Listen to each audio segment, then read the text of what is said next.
Virat Kohli has been called selfish in some quarters for denying singles in the final overs to get to his milestone.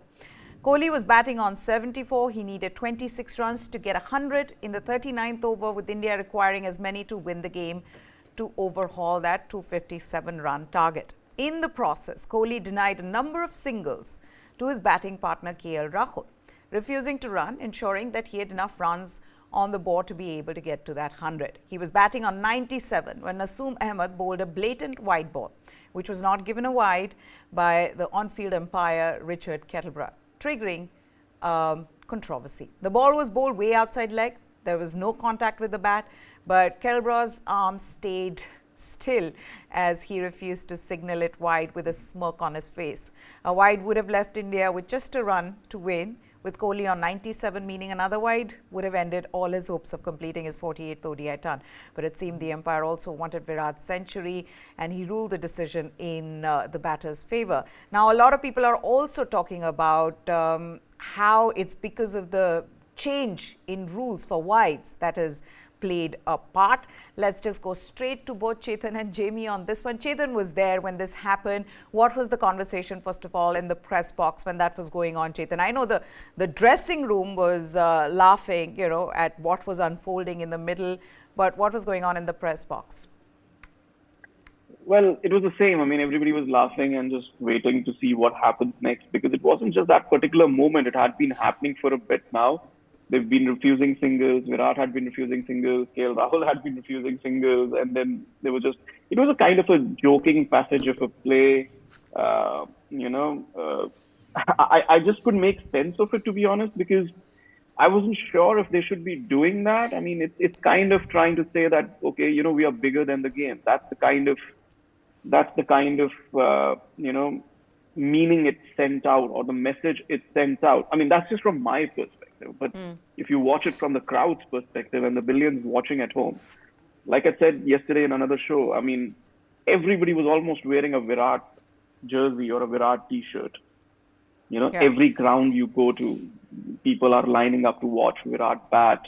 They want Virat to win this World Cup. They want him to contribute hundreds in this World Cup. So from their perspective, nothing wrong happened. They went home happy. India won. They saw Virat Kohli's century. So it was a great day for them, and Pune can be a very difficult stadium to visit. So despite all their hardships, they got full paisa vasool for their money. But just from an analytical point of view, was that whatever happened, was that right? I just thought it wasn't. But again, India are comfortably placed, and the run rate is not an issue. If it was a tournament in Australia or England where run rate was an issue, Virat would be the first one. Knowing him, how he plays, how he bats, he would have been the first one thinking about run rate and not personal milestones. What happened yesterday, I'm not very sure. For this one instance, I think he was thinking of a milestone, and KL Rahul was egging him on. I think it's KL Rahul's fault more than anything else. In Chennai also, he was calculating, you know what, I'll get a 4, then I'll get a 6, and then I'll score my 100. So he's the one who's actually probably, calculating all the century things. In fact, he said that.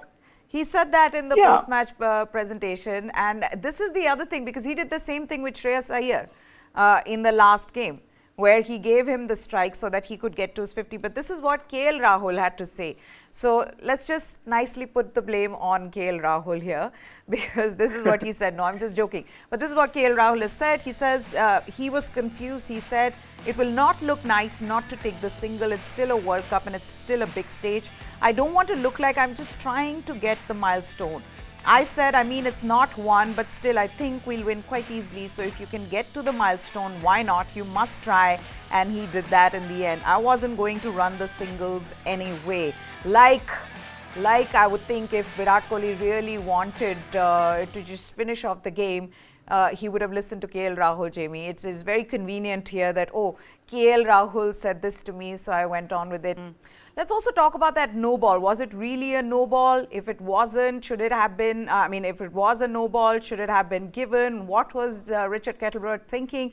Because let's first put what was the original clause, the old clause in, when it comes to wides. And then I'll tell you what has been the changes, because that's the other conversation now that, it is changed, and that's why. He says the ball will be considered as passing wide of the striker unless it is sufficiently within reach for him to be able to hit it with the bat by means of a normal cricket stroke. This is the older clause to determine wide deliveries. Now, let's take a look at the newer one. What does that say? And this amendment says, in the modern game, batters are more than ever moving laterally around the crease before the ball is bowled. It was felt unfair that a delivery might be called wide if it passes where the batter had stood as the bowler entered his or her delivery stride.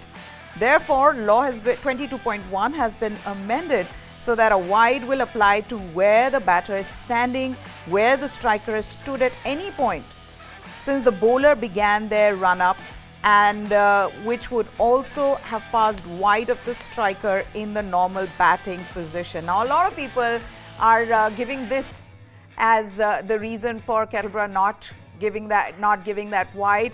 Chetan, it was clearly a wide, even by this new amendment. Whatever they're saying, Virat Kohli really hadn't moved. It was very fractional. Just the move was hardly anything. He just sort of bent forward. So yeah, it was a wide. No, I kind of disagree with you there. I think it was not a wide by this new rule, because the rule clearly says the batsman cannot have a movement. The ball cannot pass where the batsman has had a bit of a movement. Virat Kohli has a very, very clear trigger movement. He takes the leg stump guard, and then when the ball is being delivered, his trigger movement, his front foot comes across and lands on the middle stump, which exposes the leg stump a bit when the bowler is bowling down the leg side. So that is where Richard Kettleborough, the umpire, saw that trigger movement. Virat Kohli has a very, very distinct trigger movement, especially against spinners when he's covering his stump and going towards the leg side line. So just because of that trigger movement, if you compare it with the Ashwin, the wide delivery last year in the Pakistan match T20 World Cup, Ashwin does not have a trigger movement. He just swiveled. I can't stand up and show you. He just swiveled, and the ball just went down the leg side, and that's why it was given a wide. And today also it will still be given a wide. The Virat Kohli wide was not a wide just because of Virat Kohli's trigger movement.